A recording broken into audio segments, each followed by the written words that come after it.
Nah, Pak, ada strategi untuk di desa-desa karena kalau hanya mengandalkan dinas lingkungan hidup seperti Bapak bilang tadi, personilnya kurang. Iya. Ada cara mungkin di desa yang memilah sendiri sampah, kemudian mereka ada TPA tersendiri, ada diarahkan seperti itu. Di desa sekarang kan Aisaga kemarin mau buat bank sampah. Ya. Sebenarnya desa-desa ini udah ada TPS 3R. Selat Nasik ada, Tanjung Binga ada, Aiseru ada, Pembalong. Ini udah banyak kita, termasuk bank sampah. Itulah salah satunya tujuan utamanya. Jadi membantu kita. Cuman sekarang ini permasalahannya Belitung ini kan sosial budayanya, ekonominya kan beda dengan beda. luar. Banyak yang macet. Ya. Nah itu permasalahannya apa? Kalau di Jawa, bank sampahnya TPS 3R jalan. Kenapa? Gajinya, mohon maaf, mungkin satu tidak ada pilihan yang lain, kedua mungkin ya karena nilai ekonomis kan beda kan. Nah kalau di kita, mereka lebih baik jadi dokter, tukang suntik, daripada ngolah sampah. Karena itu tadi nilai ekonomisnya. Yang bagus itu seru, udah jalan bagus itu. Mereka mengolah sampah sendiri. Karena di bangunannya itu dari PUPR wilayah Babel. Kita ngajukan persyaratan segala macam, misalkan desa mana mengajukan. Yang jelas satu, kalau mau bangun, petugasnya, personil yang akan menjalankan pengelola itulah. Yang di Belitung yang jadi kendala paling utama adalah itu. SDM ya berarti? SDM-nya. Kami ini sekarang ke Tanjung Binga, ke Membalong, ke Selat Nasik mau membina siapa? Orangnya tidak ada. Desa juga kelembakan. Makanya kemarin di Kelurahan Parit, dekat Taman Begalur itu kan, mau buat ini bank sampah. Untuk insinerator itu kan ada pihak ketiga katanya. Saya jelaskan, ada enggak pengelolanya? Jangan nanti udah dibangun, udah ada di situ, pengelola enggak ada. Itu akan timbul permasalahan baru. Hanya sampah numpuk, enggak terbuang, masyarakat enggak mau tahu, buang di situ, enggak terolah. Nah, selesai ceritanya. Nanti lah DLH pula, kan kata orang kan itu. Nah itu strategi udah. Ini Aisaga mau bangun bank sampah. Kemarin kita bantu perataannya pakai alat berat kita. Itu katanya mau kerjasama dengan Poltekbal kalau nggak salah. Oke. Iya. Pak, berarti baru 2 desa ya istilahnya, hitungan yang benar-benar jalan nih Pak? Kalau yang bagus itu Aiseru. Nah itu yang sistem mereka gimana itu Pak? Misalkan masyarakat ini buang sampah di situ nih. Ya. Mereka sendiri apa ada petugas yang ada petugas mereka yang tosanya jalan yang ambil ke rumah mereka mungkin. Ya teknisnya mungkin di masyarakat, mungkin masyarakat bayar berapa gitu kan segala macam kan. Nah itu ada petugasnya nanti ambil tosa, dibawa ke situ. Nanti juga di sana kan ada petugasnya, dia dipilah, ada yang buat kompos segala macam. Nah itu yang jalan yang bagus itu. Oh artinya sisa dari sampah mereka itu tidak dibawa ke TPA yang di Gunung Sadai? Enggak. Oke. Habis di tempat. Nah di mereka, yang habis di mereka. Nah itu kira-kira tugas berat nggak Pak bagi Dinas Lingkungan Hidup ketika itu diterapkan di kelurahan sama desa di Belitung? Nah yang jadi permasalahan, kalau desa mungkin bisa menyisihkan lah ya dari anggaran desa kan bisa. Iya. Cuman yang kelurahan ini yang jadi permasalahan. Makanya kita handle. Kalau untuk kelurahan karena di kota kita handle. Iya. Nah itu. Cuman yang jelas intinya harus ada pengelola. Itu saja.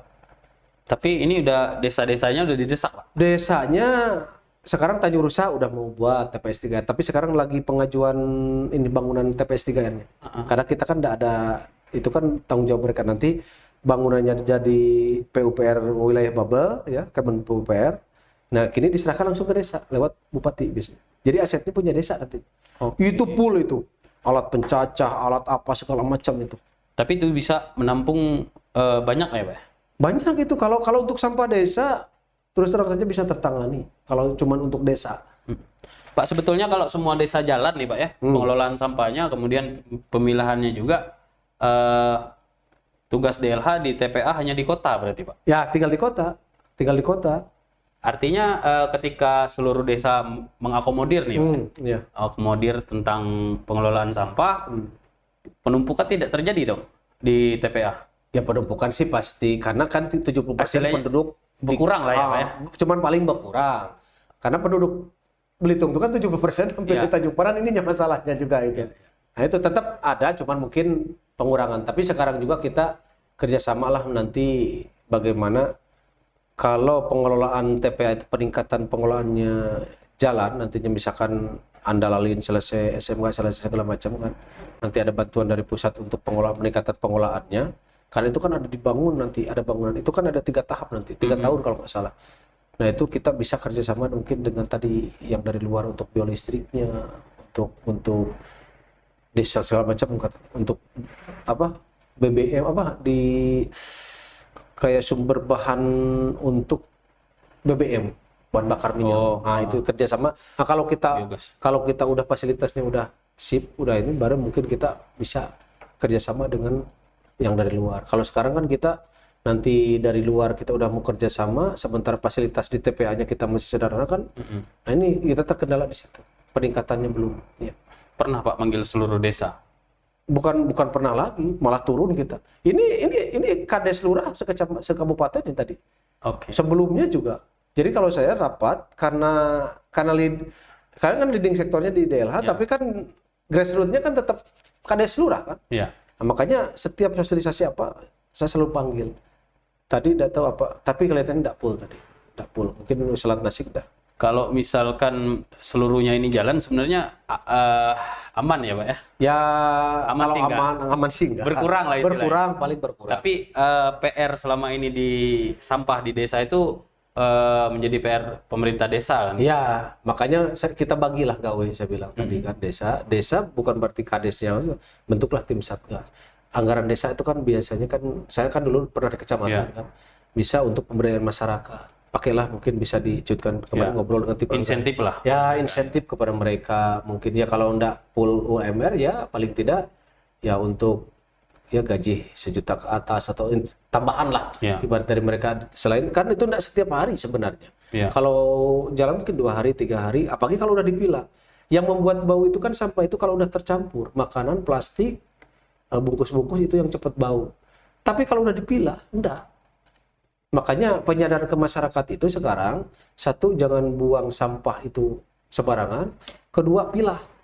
Kalau dipilah 2 tempat enggak bau. Ya bau sih, tapi tidak menyengat. Tidak gitu. Begitu bau. Nah itu.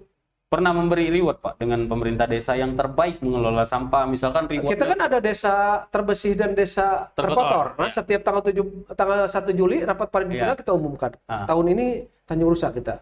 Yang kedua Desa Iseru, ketiga Bado kalau nggak salah. Kelurahannya Pangkalalang. Yang bersih. Yang terkotor ada, tapi tidak saya sebut. Oh iya. Terkotor udah tahu. Terkotor ada. Nah Pak, tapi ini jadi PR kita bersama ya Pak Yanti. Tapi DLH masih terus akan mendorong ini Pak ke setiap desa. Ya harus. DLH tetap walaupun nanti udah jalan, tetap DLH jalan, tetap harus itu. Tahun ini bisa ini Pak, seluruh desa. Saya usahakan tahun ini karena kemarin kan waktu lelang jabatan saya komitmen terhadap persampahan. Dan juga kita kan dari 2007 belum pernah adipura lagi. Iya. Dan salah satu faktor penentu adipura ya kebersihan. Salah satu poinnya ya kebersihan. Paling tidak jabatan Pak Bupati, Wakil Bupati selesai 2023, mungkin mudah-mudahan dapat nilai terbaik di adipura. Mungkin itu saja. Oke. Nah Pak. Jangan lupa untuk subscribe, like, dan komen channel ini.